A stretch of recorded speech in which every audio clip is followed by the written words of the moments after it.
Hockey team ने Paris Olympic में भारत को चौथा कांस्य पदक दिलाया।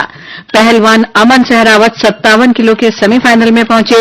नीरज चोपड़ा आज रात भाला फेंक में फिर स्वर्ण पदक जीतने के लिए फाइनल में उतरेंगे। विदेश मंत्री सुब्रमण्यम जयशंकर ने ब्रिटेन के विदेश मंत्री डेविड लेमी के साथ बांग्लादेश और पश्चिम एशिया की स्थिति पर चर्चा की। विदेश मंत्रालय ने कहा, ढाका में भारतीय उच्चायोग बांग्लादेश से वापस आने वाले भारतीय नागरिकों के संपर्क में है। संसद में वित्त विधेयक पारित। वक्फ संशोधन विधेयक 2024 को लोकसभा में पेश किए जाने के बाद संयुक्त संसदीय समिति को भेजा गया।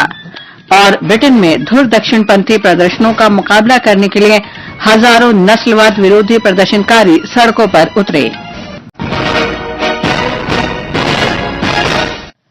समाचार संध्या के साथ मैं लवलीन निगम। हॉकी टीम ने पेरिस ओलंपिक में भारत को चौथा कांस्य पदक दिलाया है। भारत ने स्पेन को 2-1 से हराकर 50 साल बाद ओलंपिक में लगातार दूसरी बार पदक जीता है। एक रिपोर्ट।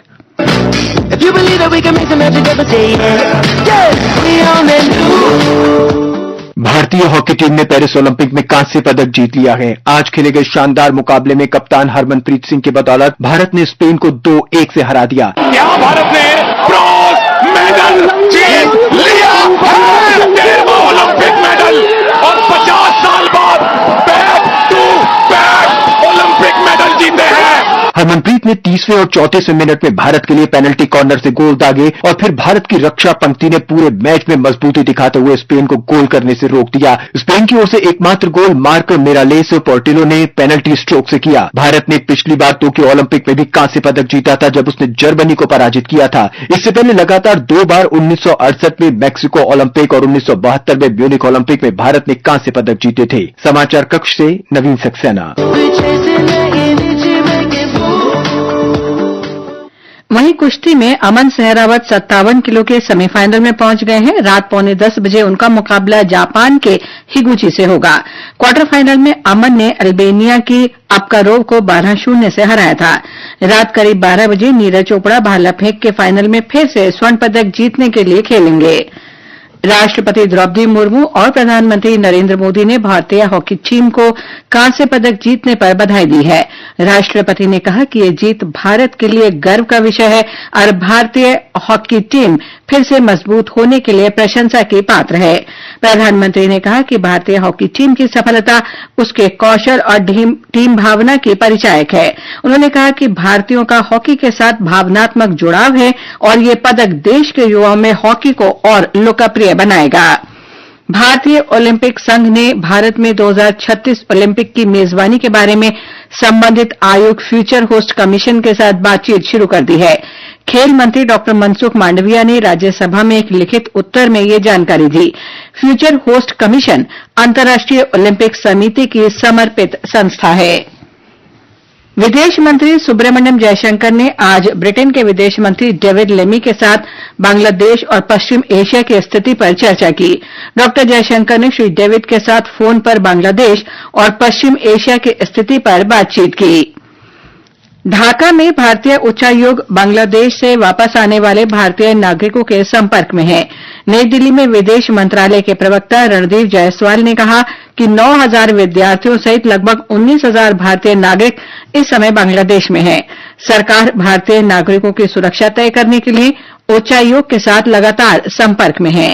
इस मुद्दे पे हमारी बातचीत वहां के सरकार से चल रही है। जैसा कि आप जानते हैं कि वहां पर हमारा हाई कमीशन के अलावे 4 और असिस्टेंट हाई कमीशन भी हैं। उनकी सुरक्षा को लेके और वहां पर जो हमारे लोग रहते हैं उनके सुरक्षा को लेके हम लोग लगातार उनसे बातचीत कर रहे हैं। ये हमारा एक्सपेक्टेशन है कि जल्द से जल्द वहां कानून व्यवस्था सुधरे ताकि हम लोग अपना जो काम काज है वो जल्द से जल्द शुरुआत हो। इससे पहले सरकार ने भारतीय छात्रों को सुरक्षा प्रदान करने की प्रतिबद्धता दोहराई। राज्यसभा में एक लिखित जवाब में विदेश मंत्री डॉक्टर सुब्रमण्यम जयशंकर ने कहा कि विदेशों में भारतीय छात्रों की सुरक्षा प्रदान करना सरकार की सर्वोच्च प्राथमिकताओं में से एक है। उधर बांग्लादेश में नोबेल पुरस्कार विजेता प्रोफेसर मोहम्मद यूनुस के नेतृत्व में अंतरिम सरकार अब से कुछ देर बाद शपथ लेगी। करीब 15 लोग अंतरिम सरकार के सलाहकार के रूप में शपथ ले सकते हैं। ये समाचार आकाशवाणी से प्रसारित किए जा रहे हैं। ताजा समाचार जानने के लिए आप हमारे Twitter handle @AIR News Hindi को फॉलो कर सकते हैं। ये आकाशवाणी है। संसद ने वित्त विधेयक, विनियोग विधेयक तथा जम्मू और कश्मीर विनियोग विधेयक पारित कर दिया है। राज्यसभा ने इन विधेयकों को आज पारित किया। लोकसभा पहले ही इसे पारित कर चुकी है। वित्त मंत्री निर्मला सीतारामन ने कहा है कि सरकार कोविड के बाद से लगातार पूंजीगत व्यय पर ध्यान देकर अधिक से अधिक राशि खर्च कर रही है। राज्यसभा में उन्होंने कहा कि वर्ष 2023-24 में प्रभावी पूंजीगत व्यय 15,02,000 करोड़ रुपए यानी 18% रहा है।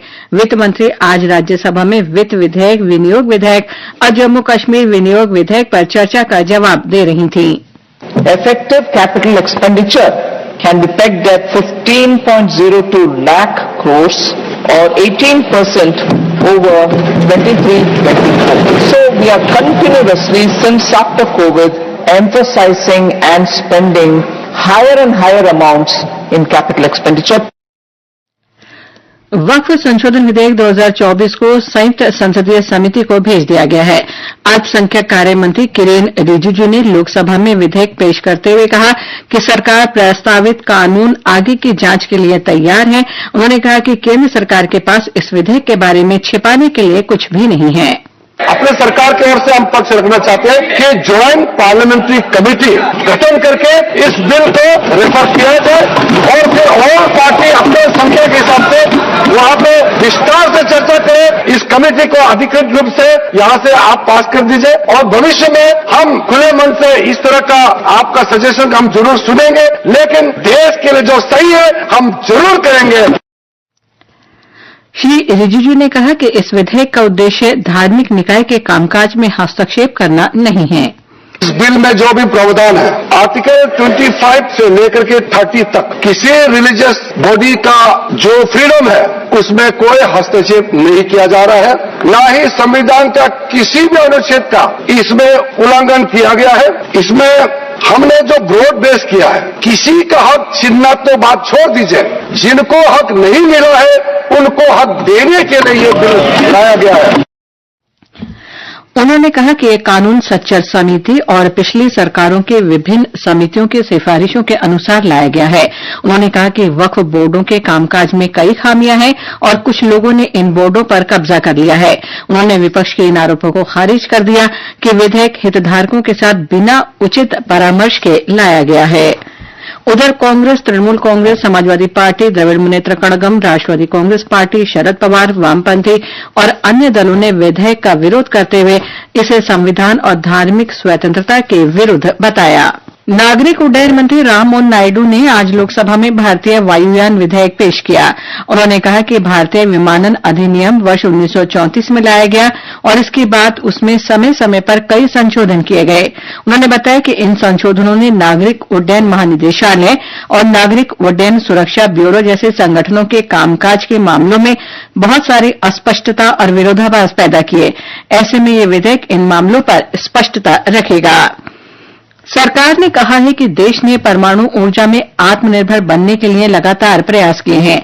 राज्यसभा में एक लिखित उत्तर में प्रधानमंत्री कार्यालय में राज्य मंत्री डॉ जितेंद्र सिंह ने कहा कि भारत ने परमाणु और ईंधन प्रौद्योगिकियों में व्यापक क्षमताएं हासिल कर ली हैं। उन्होंने कहा कि निर्माणाधीन परियोजनाओं के तय रूप से पूरा होने और मंजूरी मिलने पर वर्तमान स्थापित परमाणु ऊर्जा क्षमता 2031-32 तक 8,180 मेगावाट से बढ़कर 22,480 मेगावाट हो जाएगी। ये समाचार हमारी वेबसाइट newsonair.gov.in/hindi और हमारे mobile app news on AIR पर भी उपलब्ध हैं।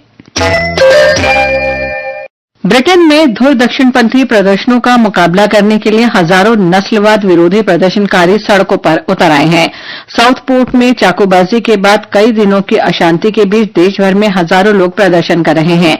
London, Bristol, Brighton, Birmingham, Liverpool, Hastings और वाल्थरमस्टो जैसे शहरों और कस्बों में ये प्रदर्शन हो रहे हैं। इस बीच सरकार ने देश में व्यवस्था बनाए रखने और प्रदर्शनों से निपटने के लिए बड़ी संख्या में पुलिस बल तैनात किए हैं। राष्ट्रपति द्रौपदी मुर्मू वेलिंगटन में सफल द्विपक्षीय बैठकों के बाद आज शाम ऑकलैंड पहुंची। इस दौरान सीमा शुल्क सहयोग व्यवस्था पर हस्ताक्षर किए गए। और न्यूजीलैंड ने अंतर्राष्ट्रीय सौर गठबंधन समझौते का समर्थन किया।